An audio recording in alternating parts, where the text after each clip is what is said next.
피 흘림을 통한 구원의 은혜.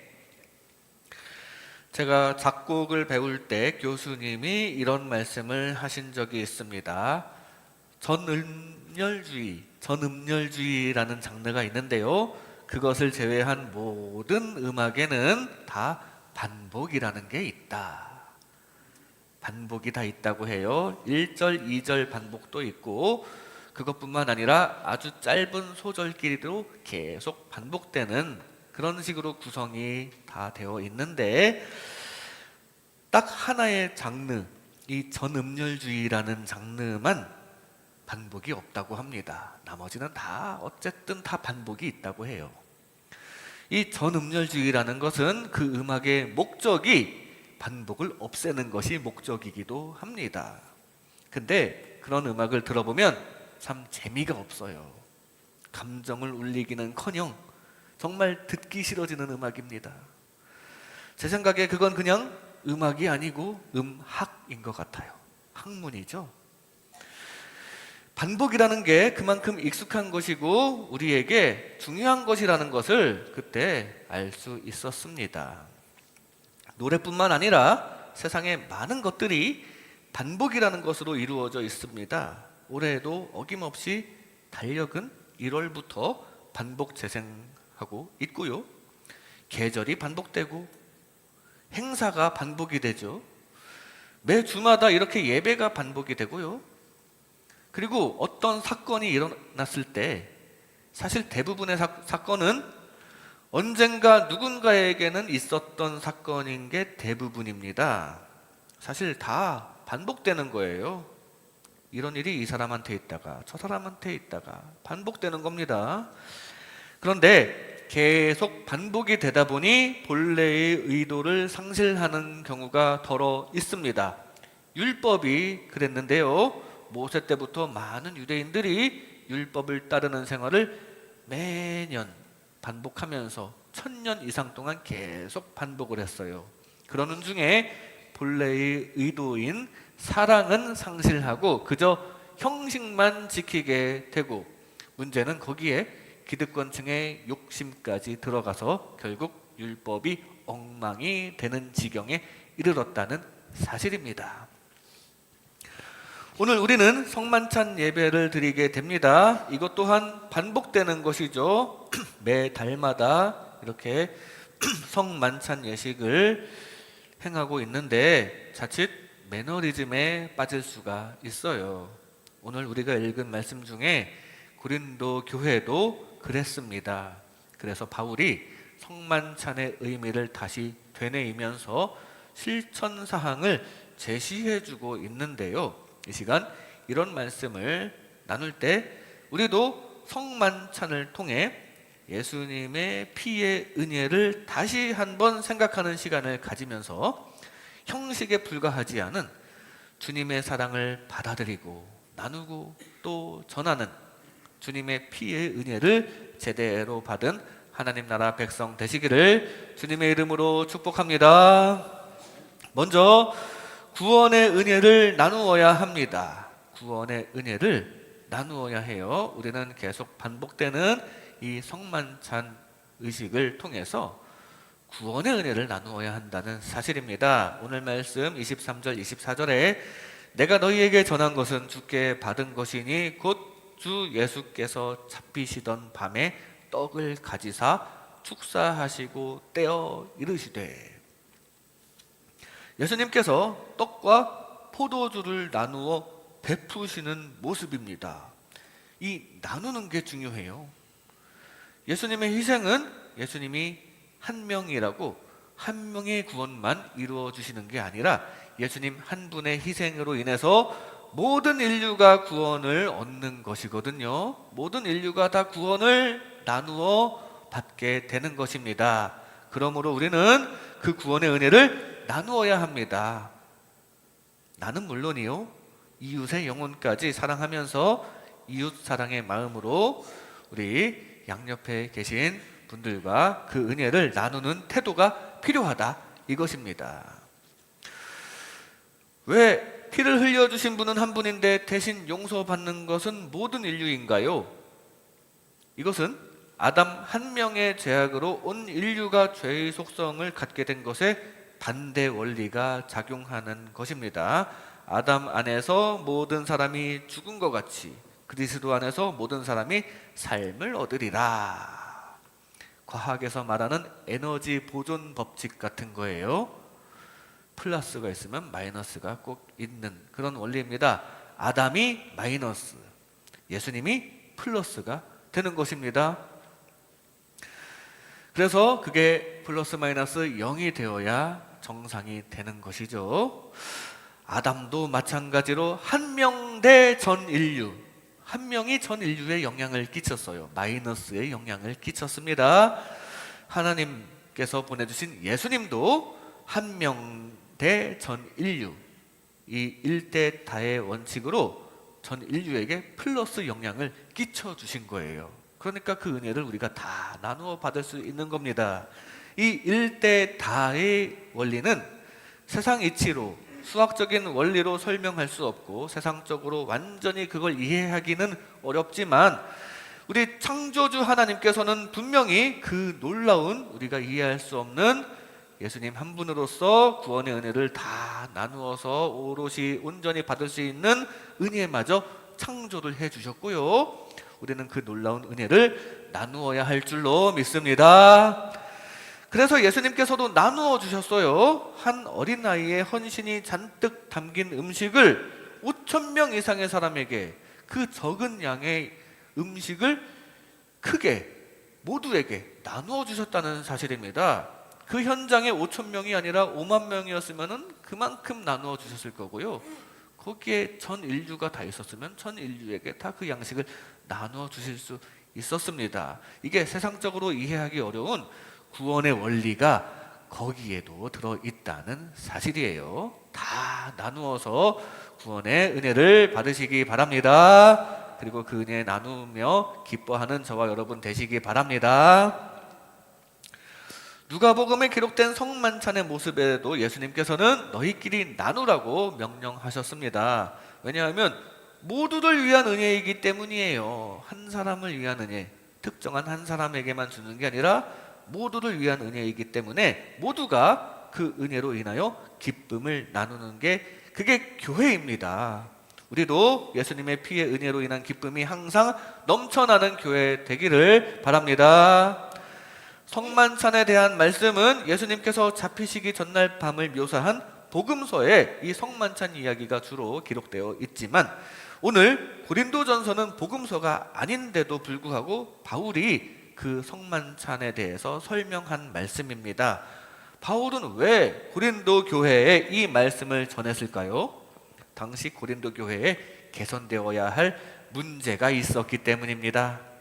오늘 우리가 읽은 말씀 조금 앞부분에 21절에 보면은 이는 먹을 때 각각 자기의 만찬을 먼저 갖다 먹음으로 어떤 사람은 시장하고 어떤 사람은 취함이라. 당시 고린도 교회는 저녁에 애찬을 한 후에 성만찬을 했습니다. 그리고 성도들이 각자 집에서 준비한 것을 교회로 가지고 와서 함께 나누어 먹었는데 점점 부자들은 부자들끼리 먼저 먹고 마셔버리느라고 너무 많이 마셔서 자기들끼리 술에 취하기까지 했습니다. 취하도록 마시면 어떻게 정결한 마음으로 예수님의 피의 은혜를 기념하겠습니까? 반대로 가난한 자들은 일하느라고 늦게 도착했다고 해요. 그들이 도착해보면 이미 부자들끼리 먼저 와서 다 먹고 마셔버리는 바람에 게다가 가난한 데다 일터에서 직접 오느라고 가난한 사람들은 나눌 음식도 별로 준비를 못했거든요. 그래서 이렇게 교회 안에서 분열이 일어나는 문제가 당시 고린도 교회에 있었다는 사실입니다. 교회는 예수님의 피의 은혜로 인한 기쁨으로 하나 되어야 그게 바람직한 교회인데 그러지를 못했어요. 그래서 바울은 이거 주의 만찬이 아니다 이건 하면서 지적을 하고 있습니다. 그리고 뒤에 33절에는 그러니까 기다렸다가 함께 나누라 이렇게 제안을 하고 있습니다. 예수님의 피의 은혜는 이렇게 나누어야 한다는 사실입니다. 슬픔은 나누면 반이 되고 기쁨은 나누면 배가 된다는 말이 있지요. 사실 이 말도 수학적으로 보면 말이 안 됩니다. 수학적으로 보면 기쁨도 나누면 배가 되는 게 아니라 기쁨도 나누면 반이 되어야 되잖아요. 특히 이해타산적인 사고방식을 가지면 더더욱 그렇습니다. 만약에 나에게 10만 원이 있어서 기뻐요. 우리 이 기쁨을 나누자 하면서 5만 원을 친구에게 주면 그 돈 나눠서 반이 될 뿐이지 그 금전적인 가치가 배가 돼서 20만 원이 되고 그러진 않잖아요. 그런데도 기쁨을 나눌수록 배가 된다는 말은 우리가 흔히 공감할 것입니다. 기쁨을 나누면 배가 된다. 이 말은 수학적으로는 분명히 설명하기 어려운 거예요. 그런데 우리가 항상 느끼면서 기쁜 일을 나누고 있잖아요. 예수님의 피도 마찬가지입니다. 예수님의 피로 인한 복음의 은혜는 나누면 배가 됩니다. 아니, 배 이상이 돼요. 복음을 나누는 것을 기뻐하시는 하나님께서도 지켜보시고 더 큰 은혜와 복을 주실 것이니까 배 이상이 됩니다. 그러니까 주님 안의 사랑을 널리 나누면서 그 은혜와 기쁨이 무한대로 확장되시기를 바랍니다. 그리고 나아가 물질도 나누면서 사랑으로 하나 되어야 합니다. 초대교회가 그랬어요. 예수님의 피의 은혜를 제대로 나누었던 초대교회 성도들은 물건도 나누고 기쁨으로 날마다 애찬을 나누고 성만찬도 하고 그러다가 주변에 칭찬받는 교회, 부흥하는 교회가 되었음을 기억하시기 바랍니다. 우리도 교회 성도들끼리 이웃끼리 나눌 수 있기를 바랍니다. 특히 이 기쁨을 나눌 수 있어야 해요. 오늘도 성만찬을 할 텐데 여러분들께서 질서를 잘 지켜주시는 덕분에 자연스럽게 줄을 서서 기다리는 시간이 있을 거예요. 그러는 중에 우리끼리 막 눈이 마주치고 눈 인사를 하고 그러잖아요. 또 작은 목소리로 얘기도 나누고 하는 모습이 있는데 바로 제 눈에는 그게 예수님의 피를 통한 사랑을 나누는 성도의 교제로 보입니다. 잘 지냈어? 우리 예수님의 피를 나누는 거야. 지금 저 예수님의 피 그 기쁨을 지금 나누고 있는 거야. 이런 무언의 대화 가운데 서로 기쁨을 나누는 저와 여러분 되시기를 바랍니다. 항상 서로 은혜를 나누고요. 복음의 진리를 나누고요. 내 것만 챙길 게 아니라 서로 물질도 나누면서 사랑을 나눌 때 우리 교회 역시 칭찬받는 부흥하는 교회가 될 줄로 믿습니다. 구원의 은혜를 나누어야 합니다. 다음으로 구원의 은혜를 받아들여야 합니다. 특히 성만찬을 통해서 우리는 구원의 은혜를 받아들여야 합니다. 오늘 본문 25절 말씀에 식후에 또한 그와 같이 잔을 가지시고 이르시되 이 잔은 내 피로 세운 새 언약이니 이것을 행하여 마실 때마다 나를 기념하라. 언약, 즉 새로운 구원의 약속이라고 예수님께서 설명하셨습니다. 누가복음에도 피로 세우는 새 언약이라고 기록되어 있고요. 마태복음에는 조금 더 자세하게 기록이 되어 있는데 마태복음 26장 28절에 이것은 죄사함을 얻게 하려고 많은 사람을 위하여 흘리는 바 나의 피 곧 언약의 피니라. 죄사함을 얻게 해주시겠다는 약속입니다. 이걸 행하여 마시라는 말씀은 그 약속을 믿고 구원의 은혜를 받아들이라는 얘기입니다. 주님의 약속을 믿고 주님이 흘리신 피로 인한 구원의 은혜를 마음 깊이 받아들이시기 바랍니다. 성만찬 할 때도 특히 그 주님의 흘리신 피를 생각하며 그 구원의 은혜를 받아들이며 행하시기 바랍니다. 그리고 그 은혜에 감사하며 스스로를 돌아보면서 하나님 나라에 걸맞는 사람이 되어 예수님이 흘리신 피가 헛되지 않게 하는 저와 여러분 되시기를 바랍니다. 일단 우리는 주님의 말씀을 받아들여야 합니다. 언약의 말씀, 약속의 말씀을 받아들여야 하는데 왜냐하면 창조하신 주님의 말씀이시기 때문입니다. 빛이 있으라 이 말씀의 창조력으로 창조하셨어요. 일어나 걸으라, 이 말씀의 창조력으로 고쳐주셨습니다. 그 말씀으로 약속을 하셨으니 죄사함을 얻게 하려고 흘리는 피니라, 오늘 이렇게 말씀하셨으니 그걸 우리가 받아들여야 한다는 거예요. 예수님께서 고난당하시고 죽으심으로써 죄사함을 얻게 된다는 말씀의 능력대로 이루어질 텐데 단 그 말씀을 받아들여야 유효한 것입니다. 빛이 있으라, 이 말씀에 순종해서 빛이 생겨났고요. 일어나 걸어라, 이 말씀에 실제로 일어나 보려는 의지로 순종했을 때 그 치유가 완성되었습니다. 죄사함을 얻으라, 이 말씀도 우리가 받아들여야 그대로 죄를 용서받는다는 사실 기억하시면서 주님의 약속의 말씀을 받아들이는 저와 여러분 되시기를 바랍니다. 하나님께서는 아담이 처음 죄를 지었을 때부터 구원을 계획하셨어요. 아담에게 지어주신 가죽옷이 그것을 예표합니다. 중요한 건 그 가죽옷을 아담이 받아들였다는 게 중요해요. 죄의 결과 벌거벗은 수치와 추위의 고통과 그리고 피부가 보호받지도 못하는 상태가 되었거든요. 아마 그때부터 태양도 피부에 나쁜 자외선을 쐬기 시작했지 않았나 생각됩니다. 근데 사람이 어떻게 해보려고 하지만 소용이 없습니다.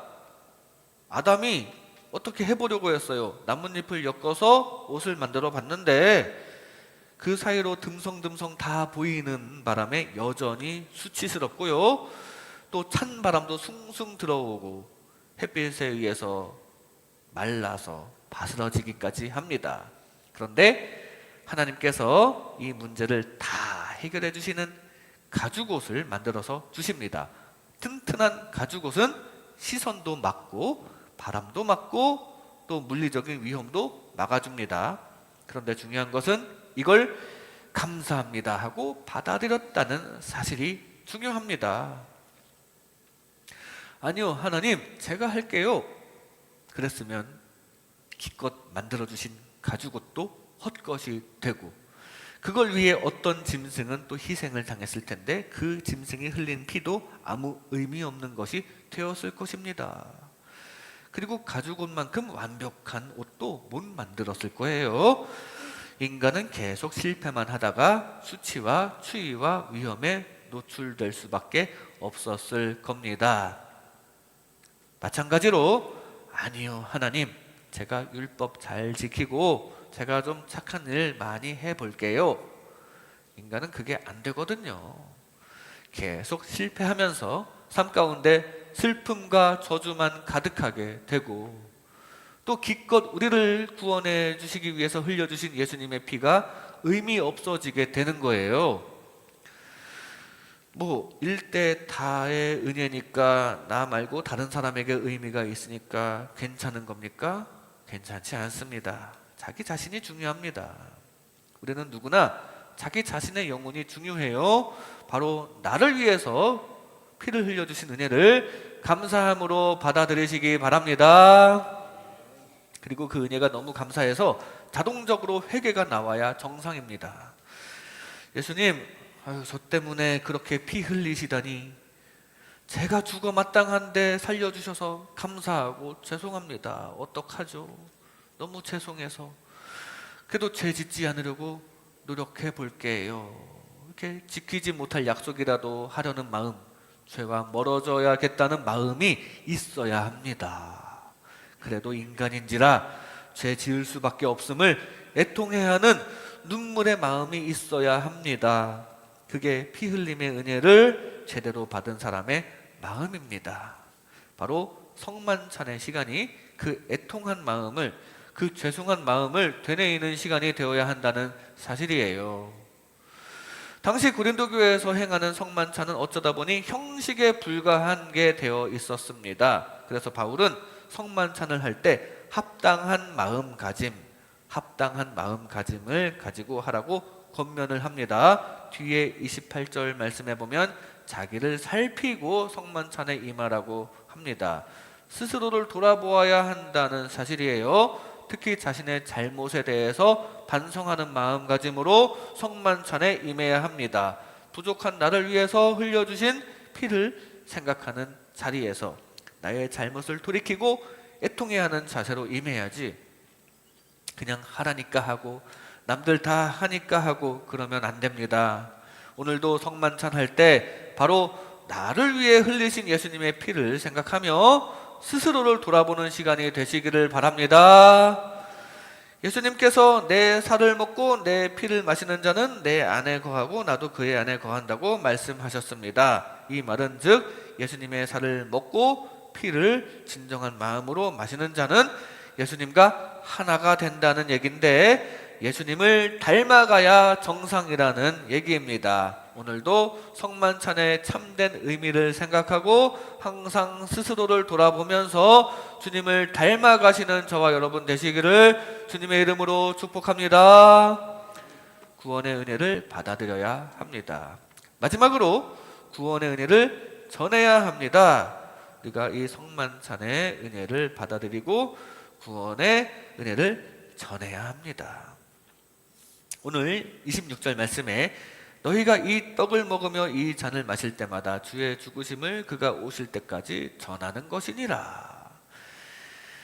예수님께서 최후의 만찬 때 하신 말씀, 나를 기념하라, 이 말씀의 의미는 일단 개인적으로 예수님의 크신 은혜를 잊지 말고 기억하며 그 은혜를 받아들이라는 뜻이 있고요, 더불어서 그 은혜를 전하라는 의미다 이거예요. 언제까지요? 그가 오실 때까지, 즉 세상 끝날까지 우리가 할 일을 지금 제시하고 있습니다. 바로 저와 여러분에게 하시는 말씀입니다. 이렇게 예수님의 피의 은혜를 입었다면 마땅히 그 구원의 은혜를 전해야 할 줄로 믿습니다. 왜냐하면 그만큼 고결하신 피이기 때문입니다. 무려 죄가 없으신 분께서 당하신 고통의 결과인데 아깝지 않아요? 그 예수님의 고난이 아깝지 않도록 최대한 많은 가족과 이웃들이 그 은혜를 알게 하고 또 받아들이게 하고, 그것을 위해서 늘 성령님의 임재하심을 중보하는, 기도하는 그런 저와 여러분 되시기를 바랍니다. 그리고 벌 받아 마땅한 나 때문에 나 대신 벌 받으신 거거든요. 이사야 53장 말씀은 예수님에 대한 예언의 말씀인데, 그 중에 예수님의 고난은 마땅히 형벌 받을 내 백성의 허물 때문이라는 말씀이 있습니다. 마땅히 벌 받을 나 대신에 고난 당하셨다, 그런 얘기예요. 그렇다면 그게 너무나도 감사해야 마땅합니다. 내가 받아 마땅한 벌, 그거 간단한 벌이 결코 아니거든요. 영원히 지속되는 벌을 면제해 주신 건데 그게 어찌 감사하지 않을 수 있겠습니까? 최소한 그 감사 찬양을 선포해야 합니다.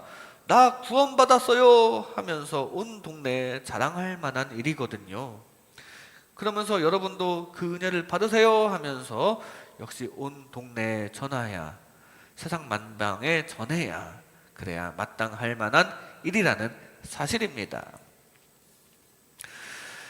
마땅히 그 은혜를 감사함을 표현하고 전하는 저와 여러분 되시기 바랍니다. 엊그저께 제가 머리를 자르면서 할인을 받았어요. 무슨 할인을 받았느냐? 리뷰 할인이라는 걸 받았습니다. 리뷰 할인. 예약한 사이트에 후기를 적기만 하면 되는 할인입니다. 후기를 적는데 뭐 딱히 쓸 말이 있겠습니까? 좋다, 만족한다, 뭐 이런 말을 썼고 그랬는데, 사실 그 사업자 입장에서는 그 하나하나의 댓글들이 소중한 홍보가 되는 것입니다. 예수님의 피에 대해서도 우리가 리뷰 할인을 좀 받아야 할 필요가 있어요. 사람들에게 알려야 합니다. 그러면 주님께서는 우리에게 할인 대신에 상을 주십니다. 지상명령을 잘 수행하는 주님의 제자들에게 잘했다면서 복과 은혜를 두둑하게 채워주실 거예요. 그 은혜 많이 받으시기 바랍니다. 아까 말씀드렸듯이 아담의 죄악은 전 인류에게 마이너스, 그리고 예수님의 피는 전 인류에게 플러스 영향을 끼친다고 말씀드렸습니다.